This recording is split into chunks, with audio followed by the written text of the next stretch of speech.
आप लोग कैसे हैं? बहुत अच्छे से होंगे। और BPSC music class by Anil sir के चैनल में आपका स्वागत भी है। में आगामी जो भी सर बहाली होने वाली है उसमें डोमिसाइल मुद्दा को लेकर बिहार की थोड़ा सा जो है वो मुद्दा अभी गर्म हो गई है। राजनीतिक मुद्दा कहे या फिर स्टूडेंटों के फेवर में कहा गया कि ये एक अच्छा पहल गवर्नमेंट जो है वो कर रही है कि अब आने वाले समय में बिहार में आगामी जो भी बहाली होगा उसमें डोमिसाइल लगने की प्रबल संभावना है। इस लेटर के अकॉर्डिंग देखा जाए तो इस मैटर के ऊपर हम स्पष्ट जानने का सबसे प्रयास करेंगे। क्या ये कानून क्या कहता है, हो सकता है या नहीं हो सकता है, आखिर होगा तो कितना % होगा या फिर नहीं होगा। सबसे पहले तो सर बहुत बहुत स्वागत है सर। बहुत बहुत धन्यवाद आपका।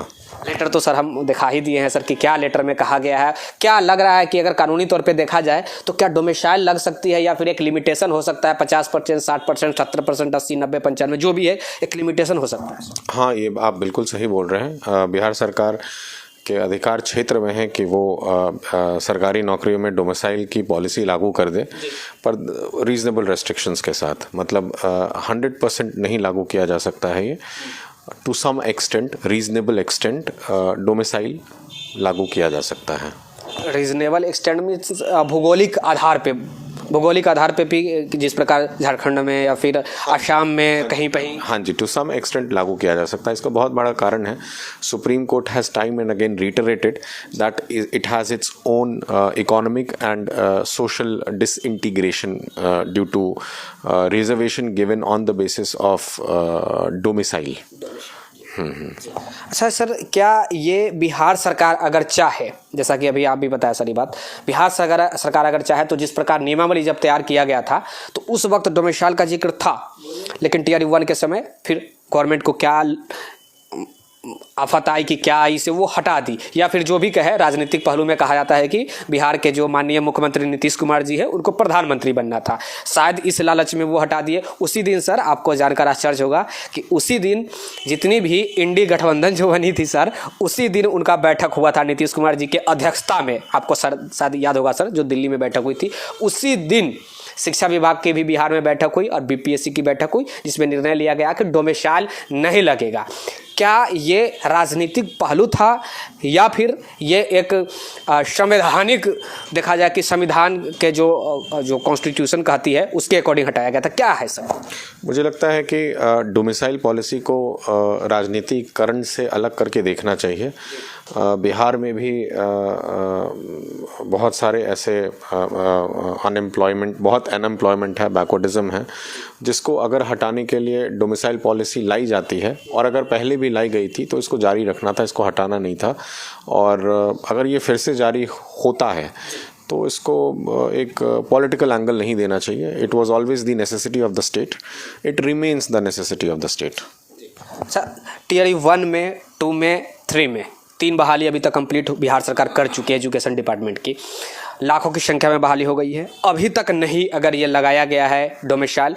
क्या ये तुक बन रहा है? क्या ये संविधान कहती है, क्या ये कानून कहता है कि भाई हम अभी तक अगर नहीं लगा है डोमिसाइल तो डोमिसाइल लग सकता है? देखिए, I again रिटरेट that 100% domicile has been deprecated by Supreme Court. The Supreme Court has reiterated in a few of its cases कि it is going to affect it is going to lead to economic and social disintegration, है ना। तो ठीक है, but still domicile to some extent कुछ % के लिए ये पॉसिबल है।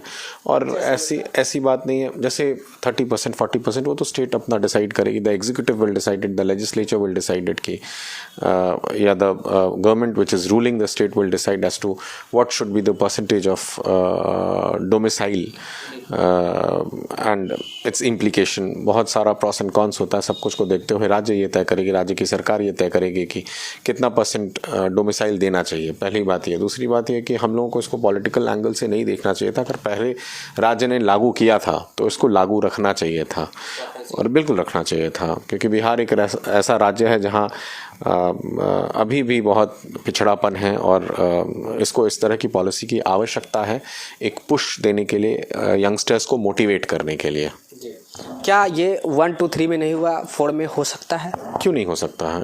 इसका 1 2 3 से कोई लेना देना नहीं है। ये भी तो कहा जा सकता है कि आने वाली पिछली जो भी बहाली हुई उसमें आपने नहीं किया, आज ये क्या नौबत आ गई कि आप कर रहे हैं, आप कानून का खिलाफ काम कर रहे हैं? ये तो सवाल हमेशा उठेगा। आप कभी ना कभी किसी भी पॉलिसी को लाते हैं तो प्रोस्पेक्टिव इफेक्ट से लाते हैं, रेट्रोस्पेक्टिव तो हो नहीं सकता है। इस तरह की पॉलिसी, इस तरह का पॉलिसी डिसीजन, स्पेशली आप जो अभी जिसका जिक्र हम लोग कर रहे हैं डोमिसाइल, वो रेट्रोस्पेक्टिव नहीं हो सकता, that has to be prospective. अब जो भी लागू होगा वो आगे की रिक्रूटमेंट्स में लागू होगा। तो और हमेशा कुछ भी अगर ऐसा बदलाव होता है तो ये सवाल हमेशा से उठता है कि भाई पहले ये नहीं था, अब क्यों आ रहा है। तो ये कोई कॉन्स्टिट्यूशनल हिंड्रेंस नहीं हो सकता है। ये अभी जो आप सर बताए कि कुछ लिमिटेशन तय करके दिया जा सकता है। एग्जाम्पल के तौर पर अभी बिहार पंचायती राज में देखेंगे कि कुछ बहालियाँ आई है, वहाँ पे स्पष्ट तरीका से लिखा गया कि डोमिसाइल होना अनिवार्य है। तो वहाँ डोमिसाइल, यहाँ डोमिसाइल नहीं। एक तरफ आप कहते हैं कि संविधान का कानून कहता है कि भारत का भिन्न एक अंग है बिहार, तो स्पेशल नहीं किया जा सकता। किसी बहाली में आप कहते हैं कि स्पेशल बिहारी को ही लिया जाना है, तो ये कैसे कानून है सर? देखिए, अभी तक तो ये देखना होगा कि बिहार सरकार डोमिसाइल की पॉलिसी ला रही है तो किन किन क्षेत्रों में ला रही है, किस किस रिक्रूटमेंट डिपार्टमेंट या रिक्रूटमेंट में ला रहा है बिहार सरकार, ये भी देखना ज़रूरी है। But if it is reasonably classified तो कोई परेशानी नहीं है, इसमें कोई संवैधानिक परेशानी नहीं आने वाली है। रही बात, मैं फिर से बोलूँगा कि हाँ, बिहार भारत का एक भिन्न अंग है, इसमें कोई दो राय नहीं है। If domicile policy is existing to some percentage, तब it does not violates article 15 and 16 of the constitution of India. अगर कुछ एक्सटेंट तक है तो आपका इट इज़ कॉन्स्टिट्यूशनली वैलिड। मतलब ये लागू किया जा सकता है, ये संविधान भी कहती है। हाँ, बिल्कुल लागू किया जा सकता है। कई एक राज्य में लागू भी है। कई राज्य में लागू है। एक प्रश्न और है सर, टियर 1 2 3 फिर से वही बात, क्योंकि हम बिहार शिक्षा विभाग का सर स्पेशल खबर थोड़ा, और आप भी सर सर्विस से जुड़े हुए हैं तो मैं इसलिए बात कर रहा हूँ।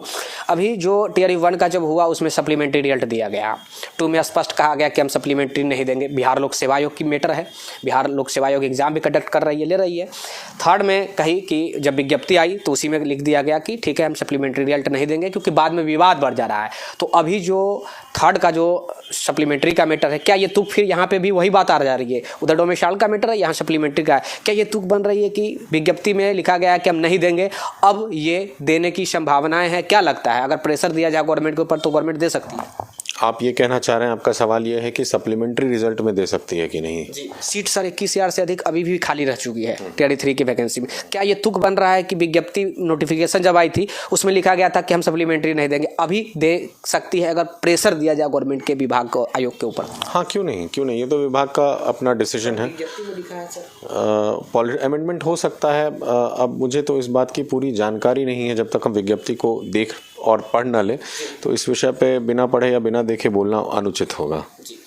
ये सप्लीमेंट्री का लेकर, हाँ, सप्लीमेंट्री को। डोमिसाइल का जो आपने बताया, बाकी डोमिसाइल का इशू तो क्लियर है, इट्स कॉन्स्टिट्यूशनली वैलिड। अगर एक सर्टेन परसेंटेज तक दिया जाए तो 100 एब्सोल्यूट नहीं हो सकता है। 100 एब्सोल्यूट नहीं हो सकता। हाँ, एब्सोल्यूट नहीं हो सकता है। To some percentage it is constitutionally valid.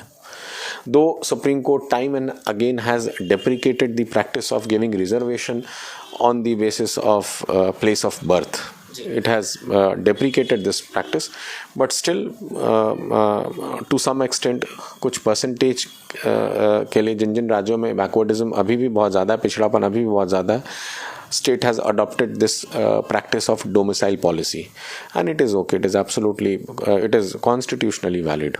बहुत बहुत धन्यवाद।